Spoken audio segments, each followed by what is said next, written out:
Guys, Ethan here, and I have a little game for you. It's called Guess That Marvel Character.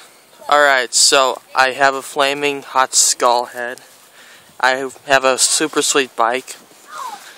And I'm played by Nicolas Cage.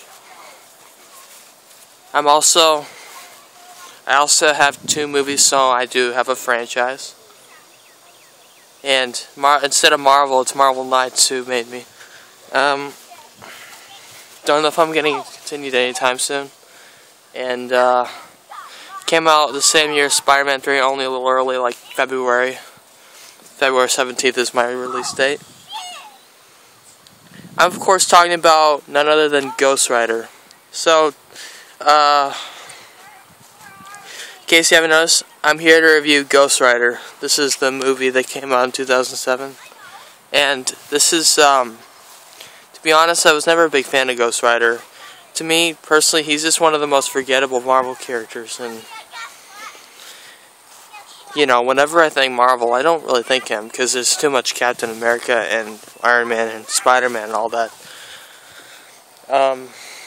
So, yeah. Ghost Rider really is a forgettable Marvel superhero. Also, I'm going to give this movie a decent grade. And I'm not copying Chris Stuckman.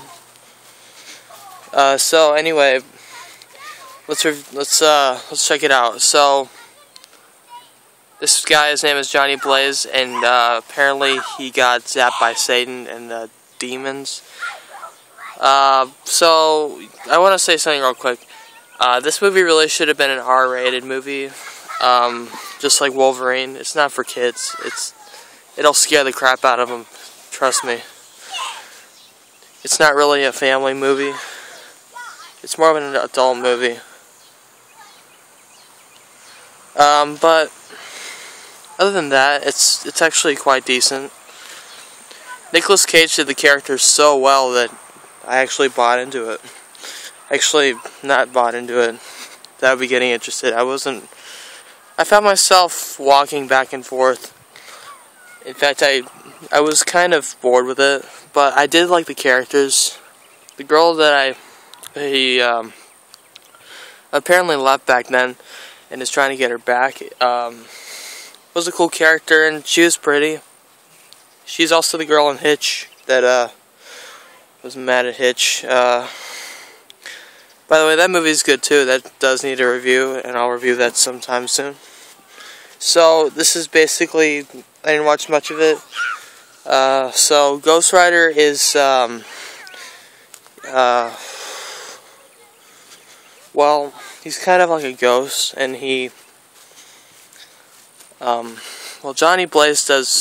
Nicolas Cage does his performances really well in this movie.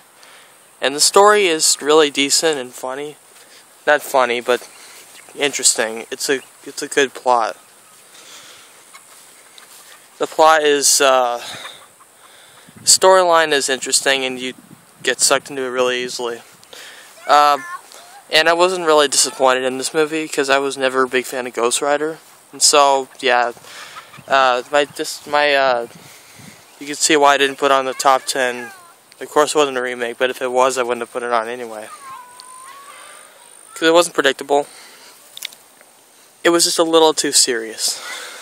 And a little too tough. But if you've seen it, tell me what you thought of it. So, then he has to fight this villain, and he gets the girl at the end, you know. And I thought the 3D was great. The effects were great, like the first Spider-Man movies. But I prefer Spider-Man over Ghost Rider. Not the new Spider-Man. I'm talking about the old classic ones that were actually amazing. No offense to Andrew Garfield or anybody, but the new Spider-Man movies were lame. And really disappointing. So, Ghost Rider, it's got cool effects, and it's not as disappointing as those 2 movies that I mentioned.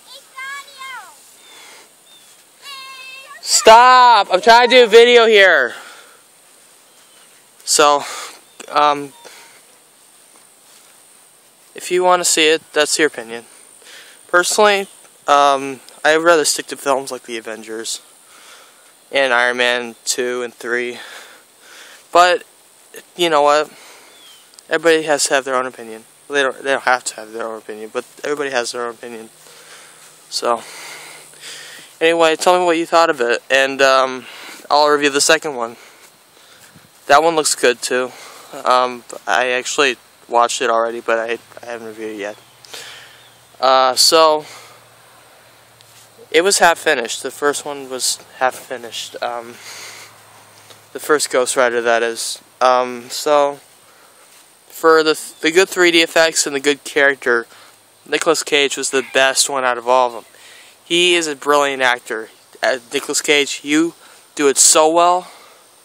Nobody even thinks that you're playing a character. So the girl wasn't so bad either. There were dark moments, and they were just, you know, too dark for me. You know, I'm a Christian. I don't get into that dark stuff. My sister's for that. She's kind of got she's got a love for dark stuff. Like, you know, not too dark, but just good enough to, like, the first Ice Age. I'm not really into the first Ice Age because it was really dark. And also, speaking of which, I'll review that, and I'm super excited for that. So anyway, I'm gonna give Ghost Rider a C for its brilliant CG and acting performance.